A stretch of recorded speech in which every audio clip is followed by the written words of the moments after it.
Time for the route split. So we are in the Hardo mansion. If you remember, old Pringler, she died, turned into a bunch of pages. So here's Rory.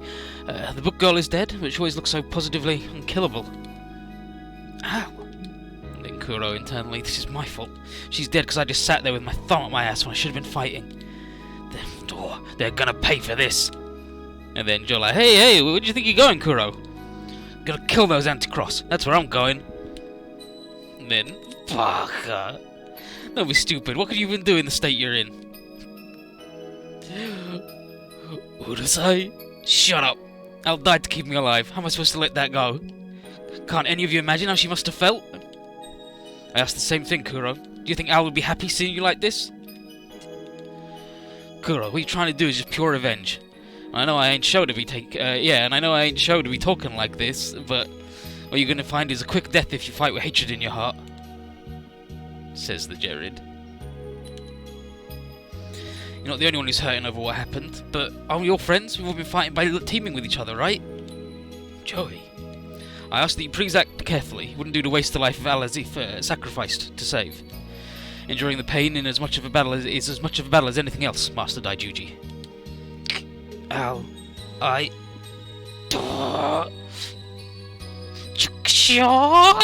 just damn it. Crap shit. Doing the Krillin yell. And then his lock on. How's Kuro looking? A bit calmer than he was before. I've treated his wounds as best I could, so now he's getting some rest. I suppose he's starting to come to terms with Al's death. And then his sire. I wonder if Al knew what her fate was. Maybe she did, but still chose to accept it. And trust everything to Kuro. Knowing that you're gonna die and still pushing yourself to keep going until the end. Major Richard also felt the same way, I think. But when the time came, I'd say he must have been happy you didn't shoot.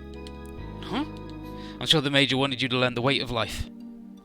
The way I see it, the reason he taught you so much about professional commitment and the hardships of battle was so that you don't come to understand the pain and sorrow that comes when a life is taken, when it's lost, forever. Pain and sorrow of a life lost. The Major bet on your potential to the very last second, and in the end, he won that bet. So, nothing to feel ashamed of. On the contrary, you should be proud of how well you fulfilled his wish. And then, some sniffles. And then she calls him Dad again. Oh, Tosan. Sire. Daddy. I guess Major Richard can finally rest easy now. Looks like. By the way, Ensign, how's your body doing? Surprising it sounds, I'm doing fine. And then, old Magami. Shouldn't be possible though, no? The artifact of the officer's warp's already had you in a lot of pain. Still, checked his vitals and there were no abnormalities whatsoever. Our theory is that due to Sire successfully achieving a perfect synchro overdrive with their accelerated particle engines. Because, as we noted before, the warp is a form of time travel. Every moment an imperfect warp was executed, the mech and the pilot would cease to exist for a small instant, and as a result, progressively eroded the pilot's own life force. Then, by executing a perfect synchro overdrive with the left-on vectors, Sire has effectively nullified that momentary state of non-existence. That's the theory, at least. Yeah, like imagine you've got it's like a Venn, imagine a Venn diagram. You want them to be completely overlapped, and as they're not, it fucks you up. And she's managed to get them all lined up again. That's the way I've been thinking of it, anyway. Sire's strong will has given the officer new power, or better yet, she imbued it with life. A person's aura power can occasionally affect the very essence of his or her machine. Life has many mysteries indeed. A manufactured life like mine did that? I'll be honest, Sire, when someone said you had a man-made life, most human lives are man-made, to be honest. Like, it's just how it is, isn't it? They don't just pop out of thin air. No, I know what she meant, but still, it makes me laugh. And speaking of the bot, I think the office needs a new name. Agreed. A name to celebrate its transition from a machine that beckons death to one that weaves life. A new name, How about Odysseia? Odysseia? Yeah, taken after Odysseus, a hero in Greek legend. Trojan horse guy? There's that, sure, but the main reason is that current name's based off Orpheus and his return from hell. But now it's not mirroring a tragic hero, but the protagonist of an ancient epic, someone who's brought victory to thousands of his comrades. Oh, I like that. What do you think, Arnie? And then obviously, yeah, it's a good name, isn't it? Odyssea.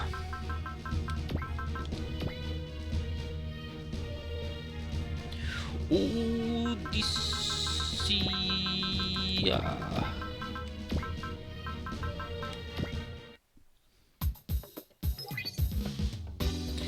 And then what he would say if we kept it was like, the story goes that Odysseus overcame many hardships with his fellow men and eventually managed to find his way back home. That's something I'd like to do myself, alongside everyone, especially you, Miss Sire. And then, but now he's gonna be like, oh, I think the Odyssey is better. Wow, really? Yeah, it's got a nice ring to it. Nice job, dude. And then, thanks, Sire. But anyway, we've kept it the same, so ignore their grumbling. We just wrote it down in different letters. Captain Jeffrey wants to relay our next missions. All team members are to assembly at the control room right away. Roger that. Be right there. We should do the same, Miss Sire. Right. And then internally, when Jin and Aiel attacked us, they executed a synchro overdrive with their accelerated particle engines. Technology that's supposed to only exist in the future now exists in the present. Does that mean that Novel Dylan actually is making use of time travel? Or maybe she just kept that knowledge in her head and invented it again. And so the next mission is a request from the Frontier Fleet, straight from President Howard's office. There's a Bodole Zer-class fortress, apparently. Bodoru Zer... Yeah, Bodoru Zer-class. And the Vajra are using that as nesting grounds. It's like, wait, what the heck? And then Kalai explains it's a Zentran fortress that's like several hundred kilometers long. It's fucking huge. If the Vajras nest in there, then who knows how many we'll find. And according to the news from the Frontier, it's headed towards Earth. And if it makes it here, that'll suck. But there's also the Black Lodge and, their whole Cthulhu ball going on. Cthulhu Dharma. And Cao Cao says that if we leave here, they'll get on the offensive again.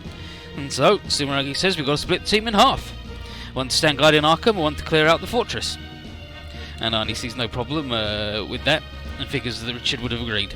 So, the ground combat units will stay in Arkham, which means the Death Boys, the Elshank, the Fafners, the SD Gundams, Hero Man, and the Aura Battlers. And Kuro will be staying here because, the UMA doesn't work. Everyone else is heading up top. And obviously we're going to go with going up top this time. I mean, this route's so good. It's got all of the really good boys that are good and cool, and Hero Man, I guess. And then this one's like, hey, there's the weird Dunbine and Dan Cougar, I guess. Nah, there's Light Barrel too, I suppose. But yeah, single mission. So, secret alert on this route is you got to do a bunch of nonsense. And if you stay in Arkham City, then you do some other stuff. Again, doesn't matter. But yeah, it's like 1, 2, 3, and yeah, there's 4 secrets on each one. But we're gonna do the space route first. So, Arnie figures we should head up there, because judging by the sheer scale of the fortress, they need as many extra hands as they can get, and Sire's obviously fine with that idea. So Jeffrey commands the troops to, move immediately. And inwardly, Alto thinks back to Cheryl and Ranka, wondering if they're doing alright right now. And then here's Lu Xun.